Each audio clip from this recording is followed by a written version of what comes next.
Throughout World War II, the best of the best, the top guns of their day, were the aces of every nation. The aces, men who could claim 5 or more planes to their credit, rose to fame through their amazing exploits in aerial combat. By war's end, only 3% of all fighter pilots could claim ace status.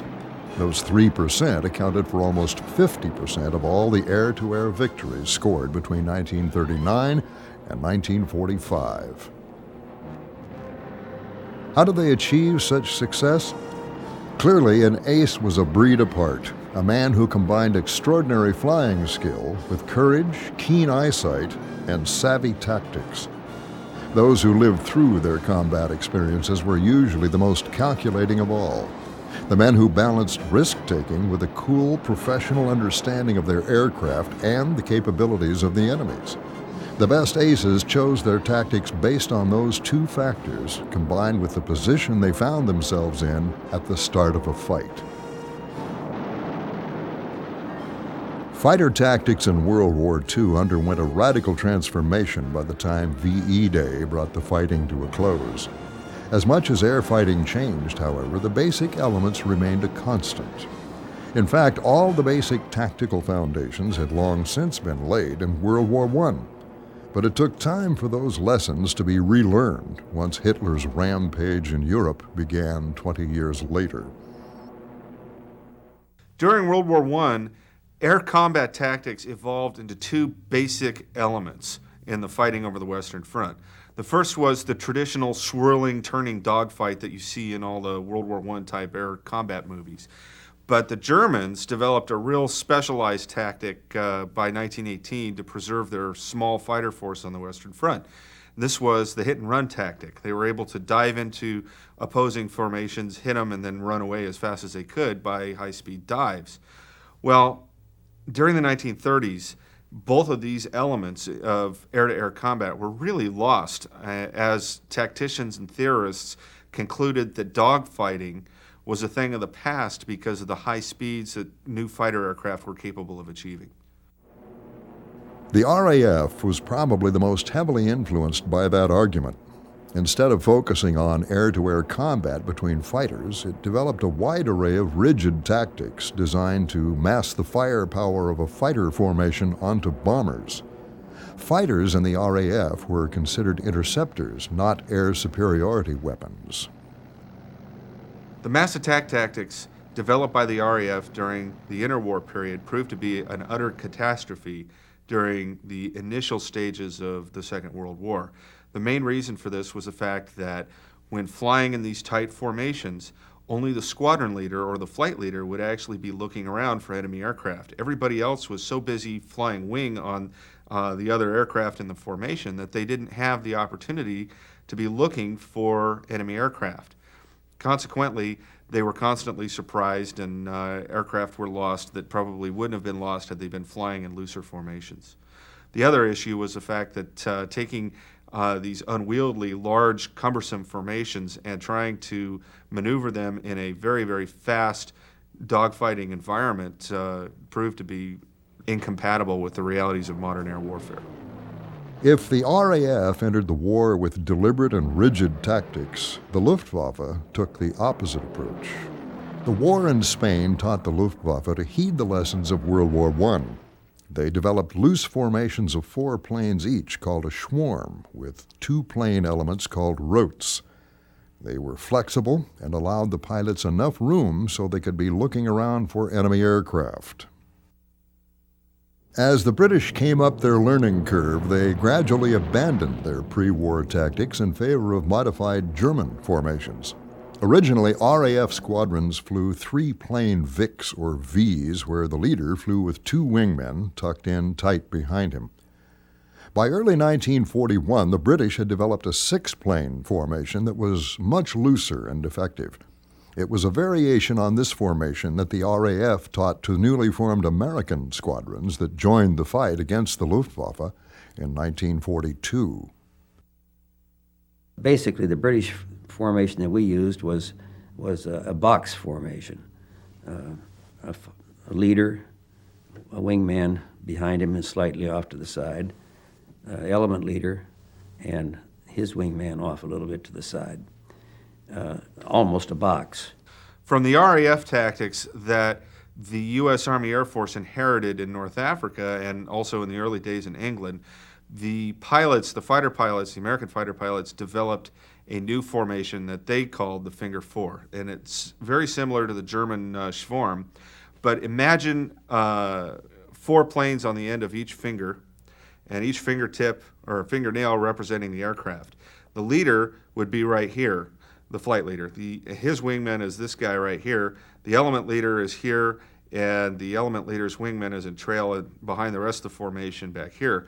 And the point of this formation was to fly as loose as possible while still being able to provide mutual support. And this way they could all be looking around for enemy aircraft and protect each other at the same time. As formation styles evolved, so did the fighter pilot's knowledge of how best to employ his aircraft against the enemy. In training before the war, dogfighting had always been considered something of a one-on-one affair. Little effort was made in such encounters for a fighter formation to work as a team. Again, it was the Germans who rediscovered their roots. In Spain, they learned the distinctions between dogfighting styles, hit and run versus a turning fight. A light, agile fighter was found to be best for a turning battle, while faster aircraft with better climbing and diving characteristics proved to be the best hit-and-run style weapons. The Germans developed the best early war hit-and-run fighter in the Messerschmitt 109. The 109 was capable of amazing vertical maneuvers and performance. And as a result, they could dive down on British formations, hit them, make a pass, and climb away with their energy that they had accumulated in the dive, and engage and disengage the British at will, and the early American pilots as well.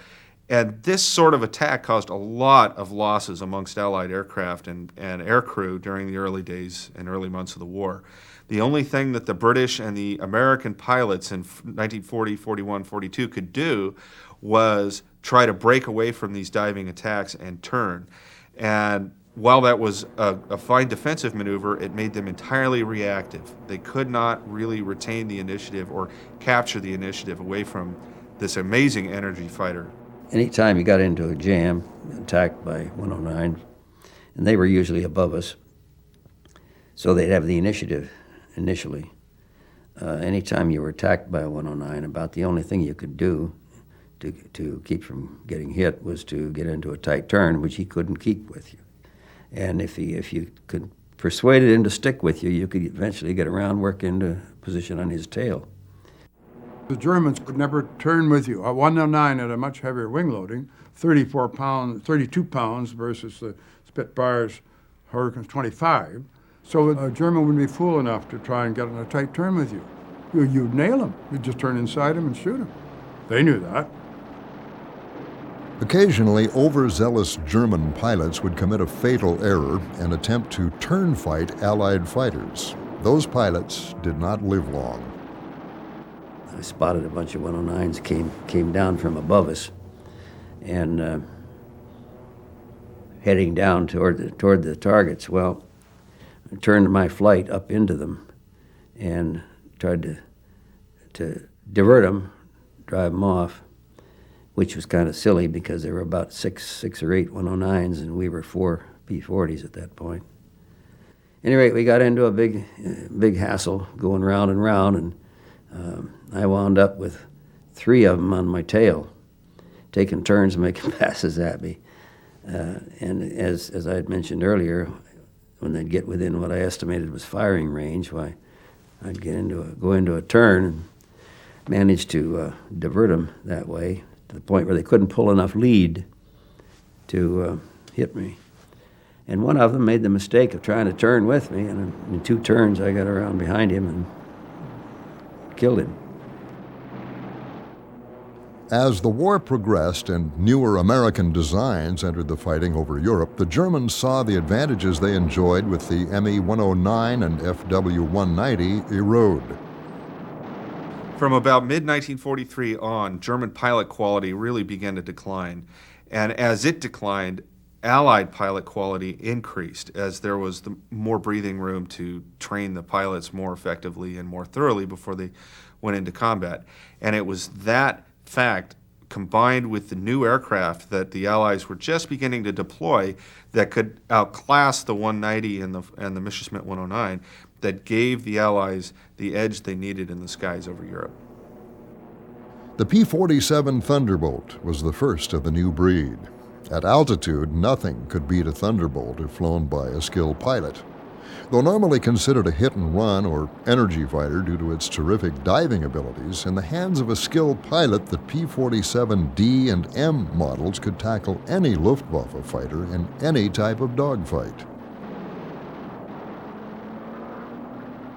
With a fighter capable of both styles of air combat, the tactical situation usually dictated how the fight would develop. Whoever had altitude advantage generally initiated the fight and would attempt to keep the engagement vertical using hit-and-run strategies. At low altitudes, energy fighters were at a distinct disadvantage. If caught low and slow, they could be chewed up by turn fights where they would have no escape.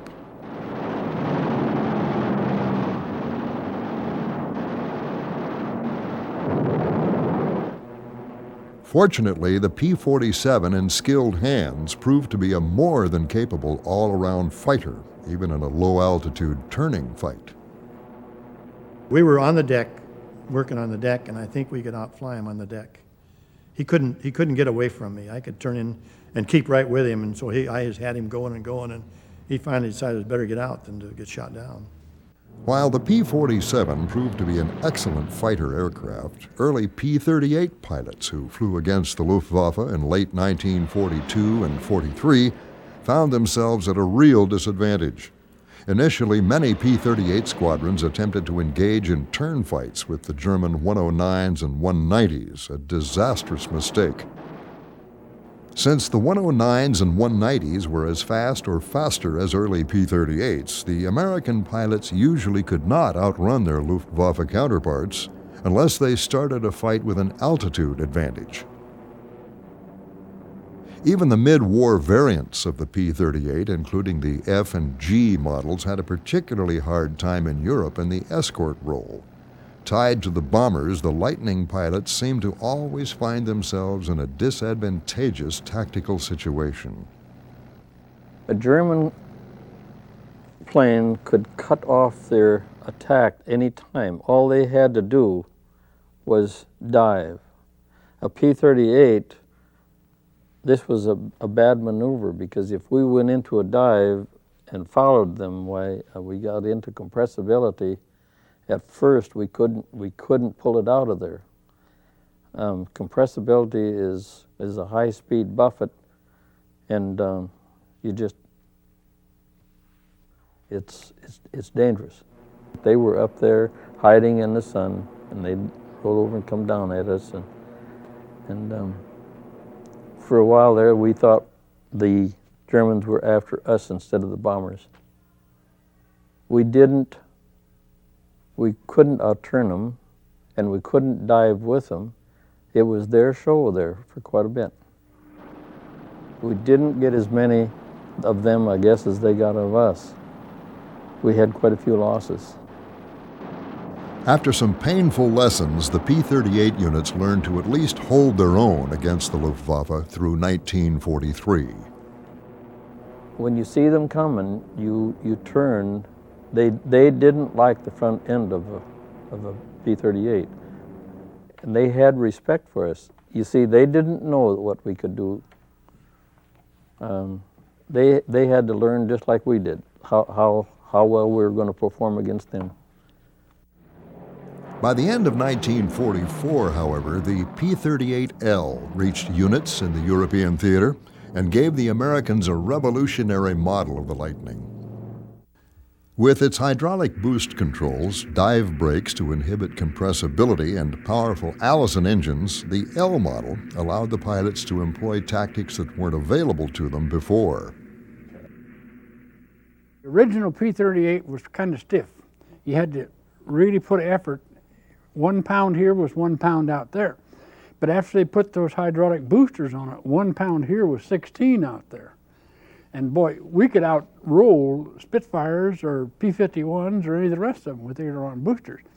And so the quicker you can establish your turn and pull back on the stick means a tighter turn you can make, see? And we could outturn anybody, and then it would turn right, being so stable, whenever a single engine plane gets down to about 91, 92 miles an hour, if you're turning to the right, and it stalls, it'll flip back over this way, out of control. P-38, you could turn it right down forever at 72 miles an hour at full power and never stall out. And getting that turn established was the main thing. Up until we got the dive flaps, every time we get in a fight with the Germans up at altitude, we could outturn them. We could really outturn them. But the minute we got inside of them, they'd just turn over and go straight for the ground, 26,000 feet or wherever you were, see.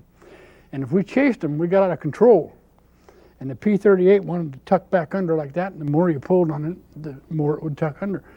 It was out of control. So we had to have something that would keep it from accelerating past that speed. So they invented this dive flap that was run by an electric motor, and it opened like that. It took about 1 second to open and close, you know. And the minute that guy in front of you pulled that split S like that, you just pop those dive flaps and you just get right behind him. And boy, were they surprised after we got those, because they'd pull out at the bottom. 26,000 feet's not very fast to run, very far to run at 450 miles an hour, see. And when they pulled out at the bottom, there was a P-38 right on their tail, you know. And that was their big surprise. That really, dive flaps, we called them dive brakes, but they were dive flaps, is what they were. They were really great. We could outturn them, we could outclimb them, we could outdive them, we could outlast them, and we could outgun them. This late war version of the P-38 gave the American pilots the confidence needed to engage the Luftwaffe in nearly every conceivable tactical situation, knowing that in a pinch, they could fight their way out. Jim Byers recalls one fight that started in a most unusual way, with the Americans engaging from below. They were above us to start with. And we were in a hole in the overcast, you know. We looked up and there they were, about 2,500 feet above us. And they were getting all queued up in an echelon. So I just took my flight right through the middle of them. And they scattered. And then we started picking them off. But none of them would fly out of that hole, see. They had to be inexperienced. We shot all 14 of them down, 11 of us. But our 11 guys accounted for over 700 missions. See, they were pretty well experienced by then, you know, see. God, there ain't no sense of letting them get the first shot, you know. And if you sit and do nothing, you get hurt. But if you make a mistake, you can change that, see. If you do something and make a mistake, you can change it. But if you just sit there and do nothing, you can't change anything. In other situations, the P-38 could be one of the deadliest hit-and-run fighters of the war, especially if the Lightnings began a fight with altitude advantage. And we looked off to the east, a whole bunch of ME-109s, about 20 of them, were attacking 4 P-47s. Coming down, boy, just like rain down out of the sky. So we flew over there and got in the fight, and we shot down 8 of them. All that happens fast, you know. You're scared, but you're not panicked. You know, see, that's the difference right there. Yeah, and anybody that says they aren't scared, they're useless, because anybody that is any good at all gets scared.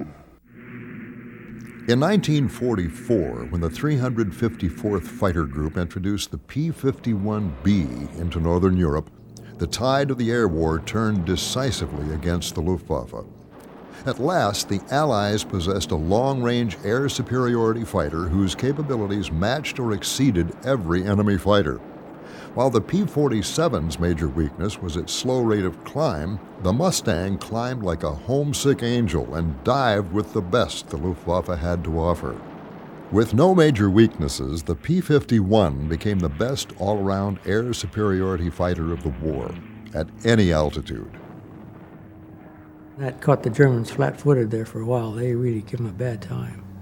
Because the 51s, he'd catch the German Air Force in the air, and they'd drop those tanks, and then they'd cut them to pieces because the the 51 could outturn the Messerschmitts.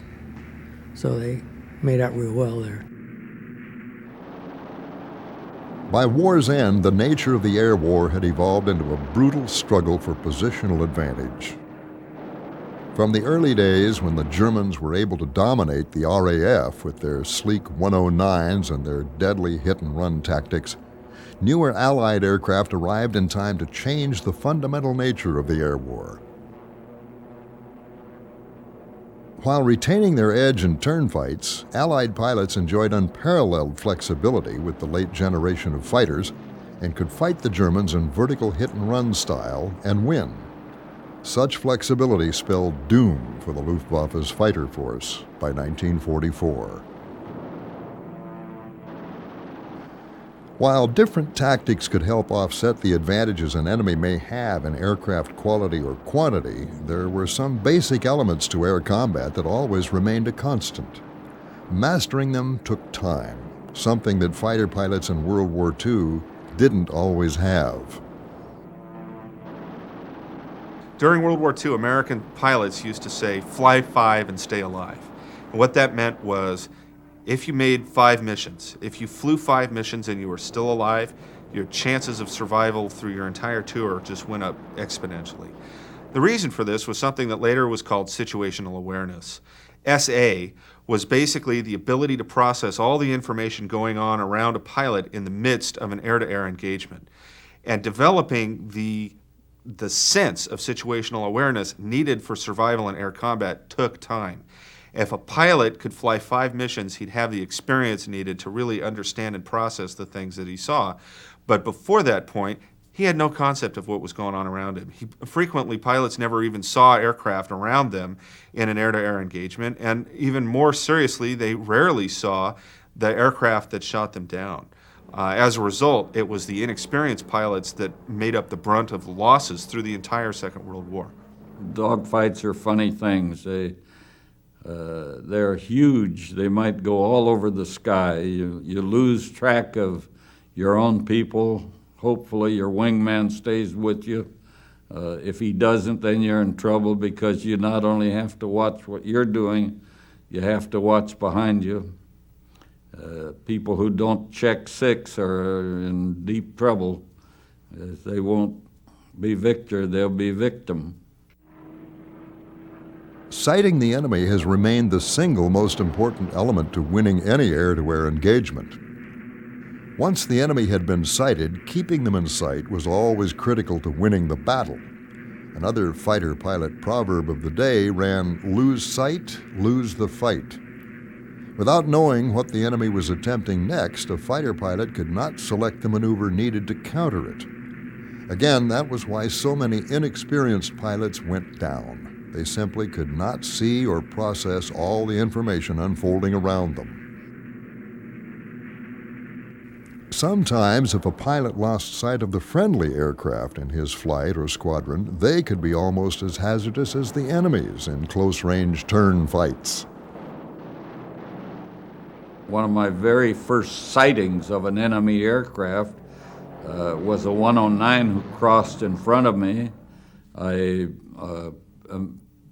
turned and got headed towards him in a steep bank left, and all of a sudden he started coming apart, and I hadn't fired my guns yet, and it was Glenn Eagleston coming in from the other side had hit him. Glenn used to tell me all the time, "I owe you one." He says, we almost were air scoop to air scoop when he finally hit him. If a fighter pilot could stay alive long enough to learn some of the key lessons in air combat survival, he could become a very valuable asset to his squadron. During the war, to be a successful fighter pilot in air-to-air combat, you needed a couple of basic ingredients. The first was eyesight. A successful fighter pilot had good eyesight and could spot enemy aircraft at long ranges.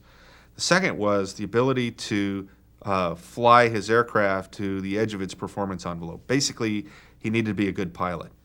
And kind of as a corollary to that, he needed to understand his aircraft as thoroughly as possible so he could get the most out of it. And that really came down to a number of hours that that particular pilot had flown in the fighter type he was taking into combat.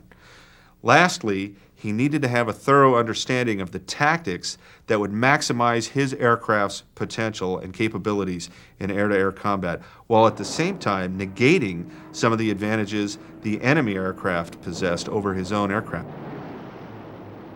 Air-to-air gunnery was and still is a true art form that only a select few ever really master. Dick Bong, America's ace of aces, spent his first months in combat unable to hit anything except from practically dead astern. Later, after undergoing extensive gunnery training in the States, he returned to combat and became an incredible aerial marksman, hitting targets from virtually any deflection. Deflection shooting was the ability to take out a target from different angles relative to that particular target's direction. So firing from directly astern on an enemy plane was called a zero-degree deflection shot, while shooting from a 45-degree angle from behind was called a 45-degree deflection shot. The most difficult shot was the 90-degree deflection shot, where the shooting plane was perpendicular to the target aircraft. That required the most amount of lead and the most amount of calculations in the pilot's head to actually hit the target. Deflection shooting was actually an art form. It was very difficult to do, and there were very few pilots who were really good enough to hit a target from anywhere except dead astern. So those that were able to do it really had very high scores. René Fonck was probably one of the most famous deflection shooters in aviation history. He was a World War I French ace with over 70 kills to his credit. During World War II, some of the great deflection shooters were Hans-Joachim Marseille, who was a German pilot who was renowned for his ability to bring down very rugged aircraft like P-40s with 7 or 8 shots. He was that good of a marksman. For the Americans, probably one of the best deflection shooters was Tommy McGuire, who had 38 kills and was the second-ranking American ace in World War II. Through much of the war, Americans relied on fixed reflector gun sights. At first, the standard K9 gun sight was used. Later in the war, however, the United States developed a computer gun sight known as the K-14. With the help of a gyro, it would compute the lead required to hit an aerial target. We had a K-14 sight that was a gyro sight, and you put the pip on the plane, and if you were in too tight of a turn, though, you better have your stationary sight on too.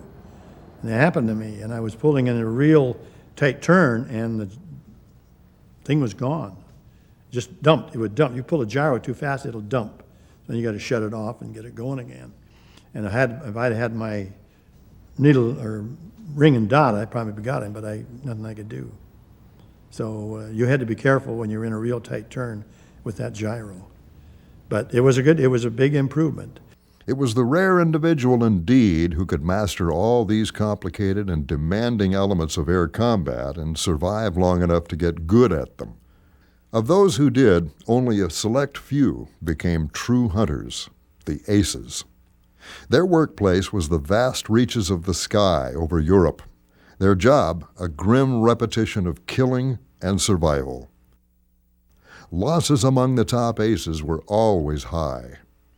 Throughout aviation history, aces have always been among the most aggressive pilots in the air, but some have been more aggressive than others. And these types of aces led brilliant, if short, careers in air-to-air combat. They were the reckless of the reckless. They were the ones who would wade into any fight, no matter what the situation, no matter how heavily outnumbered, and they would fight it out. And these guys scored incredible victories in a very short span of time, but generally they fell victim to their own recklessness in the end and died at the hands of their own mistakes in air-to-air battle. To survive in air combat took courage, skill, and lots of luck. To become a hunter instead of just a target took a healthy combination of experience, eyesight, and the proper tactics. It took all sides involved in the air war time to relearn the basic air combat lessons that emerged from World War I. But when they did, a whole host of tactical innovations transformed the air war in Europe. Bad tactics could get even the best of the best killed. Good tactics could offset nearly any advantage the enemy brought to the table, ensuring both survival and success.